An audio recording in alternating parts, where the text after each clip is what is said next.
mercado de regalos, es otra cosa. Estamos de regreso aquí en Ángulos platicando con José Ángel Gutiérrez de Radio Noticias, con Carlos López Zaragoza del TEC de Monterrey y de la Universidad de Guadalajara Académico, y con Raúl Torres de La Jornada. Y tenemos en la vía telefónica ahora a Salvador Camarena, periodista de W Radio y del diario La Razón, a quien nos da mucho gusto dar la bienvenida aquí a Ángulos. ¿Cómo está, Salvador? Bienvenido. Ricardo, Carlos, Raúl, José Ángel, muy buenas tardes. Gracias, estoy a sus órdenes. Muchas gracias, Salvador. Oye, pues para comentar ese artículo que publicaste el día de hoy en el diario La Razón, que se llama De votos, partidos arreglados y autogoles, en donde planteas, lo platicaba un poco antes de la pausa, que efectivamente se puede corroborar que a lo mejor ganó alguien la elección, pero lo que hay que revisar es cómo ganó la elección, y compartas por ahí unos datos muy interesantes, por ejemplo, los de Alianza Cívica.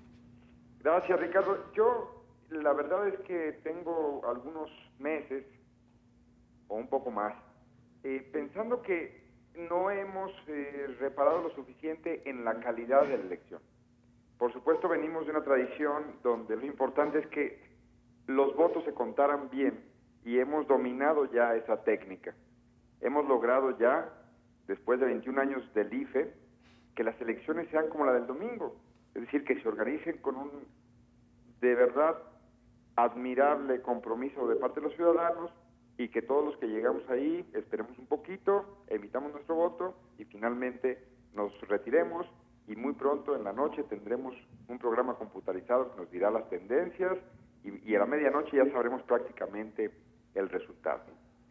Cuestiones de denuncias aparte, yo sí creo que nos hemos quedado muy contentos con el logro y que este merece ser revisado. Que ya es tiempo que también discutamos la calidad de los votos y no solo la cantidad de los votos, que no nos regodiemos en el éxito de un mecanismo que ya dominamos, y que tenemos que empezar a reflexionar sobre por qué algunos votos no llegan de la misma manera que llegan otros. Las cifras de Alianza Cívica, que hizo un proceso de observación electoral, yo creo que son muy alarmantes. Ellos, y además yo subrayaría una cosa, algunos que somos más viejos, recordamos que en el 94 la observación que hizo Alianza Cívica era importantísima, porque en aquel tiempo todavía nos faltaba mucho para llegar a donde estamos hoy, de confianza en el último momento, en la última etapa del proceso electoral, que es la emisión de los votos. Pero concreto, en el 2003, en la elección federal de ese año, Alianza Cívica descubrió en un mecanismo de observación que 3% de los electores habían padecido algún tipo de invitación, coacción, intento de compra de voto. Para este año, según lo que han reportado, 28% de los electores estuvieron cerca, expuestos o en algún tipo de situación en donde se les pidió comprometer su voto. Casi 1 de cada 3 de los votos, si este dato fuera cierto, y no es que yo desconfíe, pero hay que, digamos, es un proceso de discusión, hay que observar todo, pero si esto fuera puntual, casi 1 de cada 3 de los casi 50 millones de votos del domingo habrían llegado ahí merced a estructuras partidistas de los 3 principales partidos importantes de este país, el PRI, el PAN y el PRD. Esas estructuras se dedican durante semanas, meses o años a seducir votantes, y no diría yo que con las mejores de las artes. Exacto, y de hecho, por ahí también en tu artículo comentas la investigación que ha hecho Javier Osorio, académico de la Universidad de Notre Dame, en donde dice que México está muy acostumbrado, sobre todo en clases rurales o metropolitanas, pero pobres, a la coacción del voto, y de hecho la exige, Salvador. Fíjate, qué bueno que recuerdas el trabajo que yo creo que merece mucha mayor difusión de Javier Osorio. Cualquiera que se meta a Google podrá encontrar un blog divertidísimo, además, donde él se va a una operación de entrega de despensas y llega a una bodega, y todo lo que narra ahí es alucinante, si no fuera mexicano, por supuesto, si no fuera algo de lo que también en última instancia hemos sabido durante muchos años. Él señala 2 cosas. Lo primero, que claro que hubo un sistema durante 70 años que afinó el clientelismo como un mecanismo, como una forma de allegarse votos, pero que no solo los que perfeccionaron ese sistema fueron los políticos, sino que pervirtieron a comunidades enteras, que ahora demandan algo a cambio del voto. Se ha logrado el peor escenario. Hay comunidades, hay personas que piden algo, si no, no votan. Ayer, a propósito de esta reflexión, invité a W Radio a Xóchitl Gálvez. De verdad, pocas veces hago esto. Métanse a W Radio, bajen el podcast, escuchen la entrevista a Xóchitl Gálvez. Ella perdió la candidata, ella fue candidata en el Senado de Hidalgo y perdió. Ni siquiera va a entrar como primera minoría.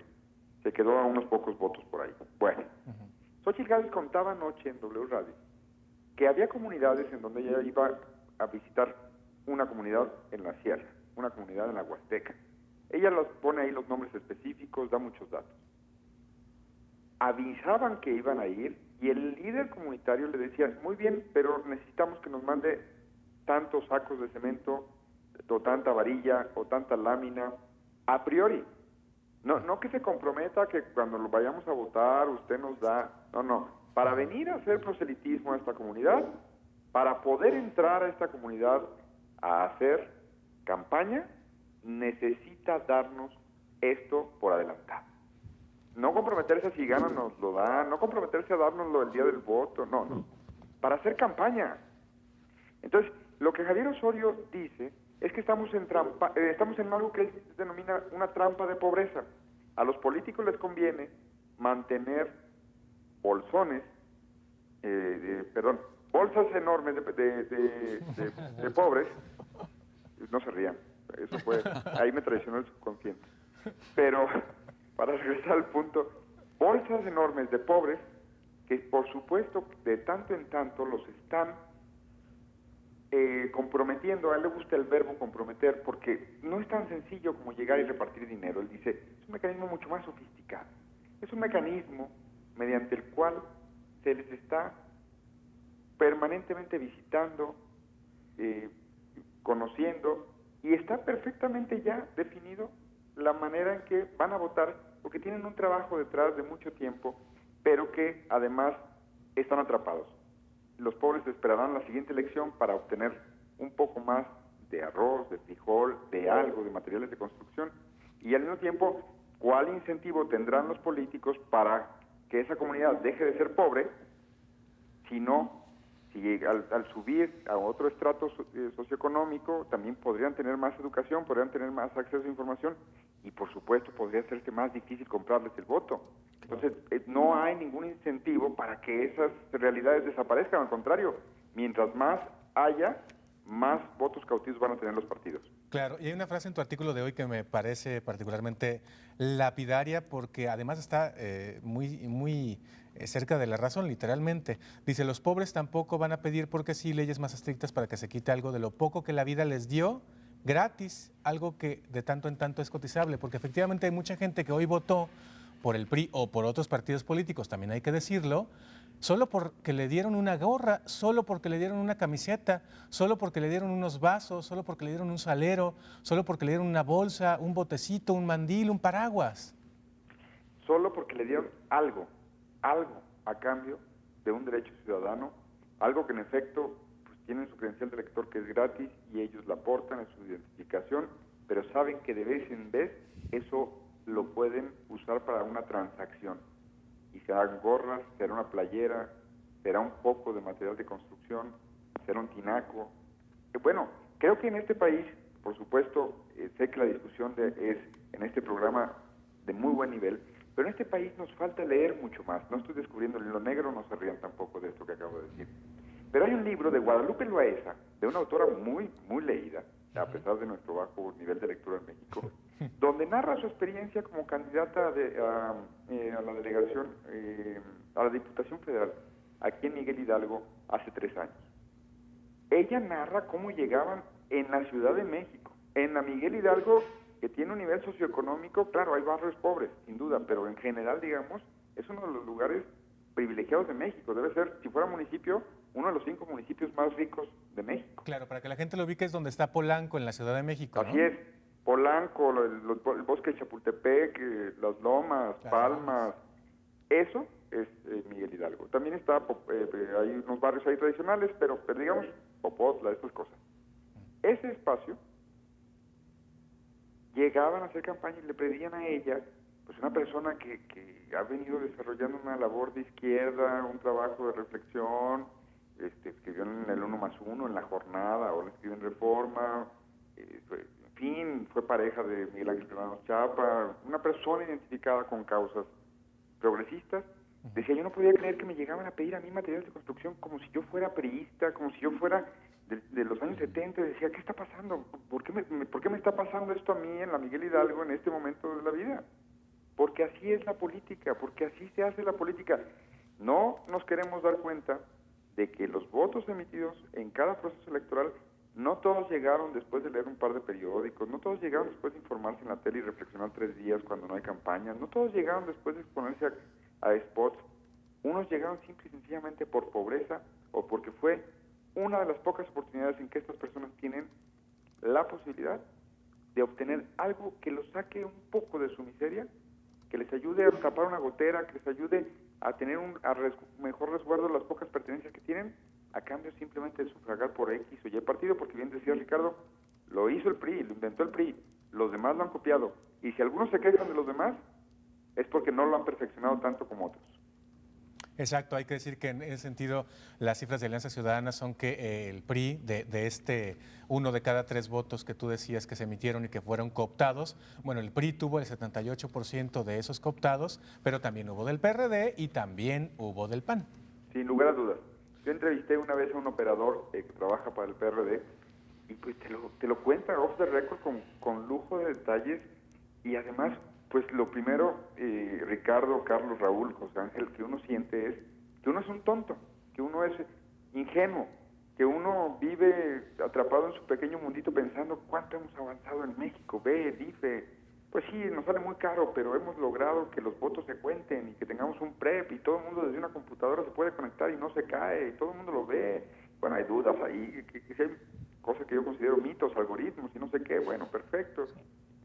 Sí, pero si ya cuidamos bien la portería, creo que los goles nos los pueden estar metiendo de otra manera y no nos estamos dando cuenta de que esos votos, por supuesto que no le estoy faltando el respeto a ningún ciudadano, pero están los testimonios, los estudios, las observaciones de gente que dice, aguas, hay mucha gente que no vota de manera libre. No le ponen una pistola en la cabeza, peor, es decir, la condenan a vivir en la miseria para que tenga que entregar su voto a cambio de migaja. Pues qué asunto. Muchísimas gracias, Salvador, por platicar con nosotros acerca de este artículo. La recomendación es para que lo lean completo en el diario La Razón y, bueno, pues efectivamente para que a partir de ahora abramos esta reflexión que tú planteas en el artículo, que es que, pues sí, está padre que lleguen los goles, pero hay que revisar también el proceso para que esos goles entren y si es el correcto el que estamos utilizando en México. Así es, porque yo creo que nos engolosinamos luego, Ricardo, con esto de el IFE funciona. Yo sí creo que funciona, yo sí creo que hay que estar muy orgullosos de lo que hemos logrado. Pero también sería necesario pensar la calidad, ya no solo la cantidad de los votos, sino la calidad de los votos. Así es, pues muchas gracias, Salvador, por tomarnos la llamada y por platicar con nosotros en esta ocasión aquí en Ángulos. Gracias, muy buenas tardes. Y bueno, pues nos vamos ahora a una pausa. Después de la pausa seguimos platicando con José Ángel, con Carlos y con Raúl. Y la pregunta, después de toda esta plática con Salvador, que a lo mejor algunos se están planteando y se las haremos a ustedes regresando a la pausa, es: ¿y todo esto es legal? ¿Es legal que yo vote por el PRI porque me dio un mandil? Vamos a la pausa. Después de la pausa regresamos.